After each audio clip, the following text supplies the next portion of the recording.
I just charged my phone up, so if you hear a bunch of dinging, it's because I'm getting messages. I just took out 4 22 long rifle guns. I have the Heritage Rough Rider 9-shot revolver. I got the Savage Model 64. I put a folding stock on it. I got the Savage takedown rifle. I have a little 4x32 pellet rifle scope on there. I've got the Marlin XT22, and I have a little red dot, green dot scope on there. And it's bolt action. Both the Model 64 Savages are semi-automatic, and the revolver's a revolver with a revolving cylinder. And I shot 5-shot groups at different distances. I shot 10 yards with all 4 of these guns. I took the best 2, I shot 20 yards. Then I took the best one, and I shot at 25 yards. And I'll show you what I came up with down there.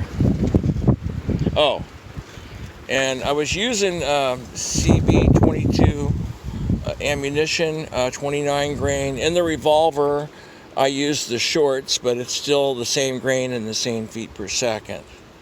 So they're subsonic, they're quiet. These are good for 25 yards practicing. So I don't mind using them. This is the new one they came up with. Normally it's 40 grains, and these are 29 grains. So there's a lot of wind today, so there is some drifting to the left with some of the projectiles. I'm going to do another group after I get done. I'm going to adjust my scope for 25 yards for the Savage takedown rifle with the scope on it. And the reason I made this video is I'm showing how different guns work and how the different sights work.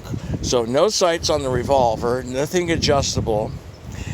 The Savage Model 64 without a scope is adjustable for elevation, and you can knock the front sight around if you want, but it's not really adjustable for windage other than knocking it around with something. The scope is good for windage and elevation, and the red dot, green dot scope is good for windage and elevation. The Marlin XT22 does have adjustable sights, the same type as the Savage Model 64 does. They're not really great sights. If I had my Ruger 1022 out here, it would surpass all these guns in accuracy and being able to adjust it without a scope. And I'm going to go down there at 25 yards to show you what I came up with the 10, 20, and 25 yard groups. Okay, this is a target stand I made out of some scrap wood. And what I did was I made it to where these foam boards from like Staples or the Dollar Tree or the Dollar Store can fit in there. Makes it kind of nice. They fit in from the side, slip in really good. They stay in snug though. I made it kind of tight. Okay, so down the middle at 10 yards, Heritage Rough Rider. All right, that's a pretty good group for me for 10 yards with the pistol, open sights. The Savage folding stock, no sights, except for there's no scope or anything like that. It's just open iron sights, and that's 10 yards. Down here, Savage takedown rifle.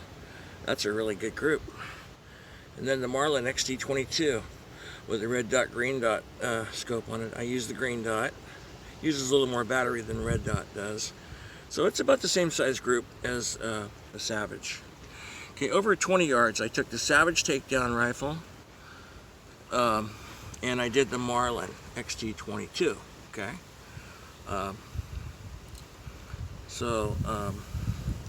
You can see that the Savage takedown rifle did much better. It did about the same as it did at 10 yards as it did at 20 yards, side by side there.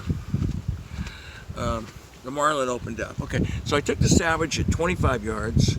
I got 4 together and 1 right below it, so that's still really good for 25 yards. So I'm happy with that.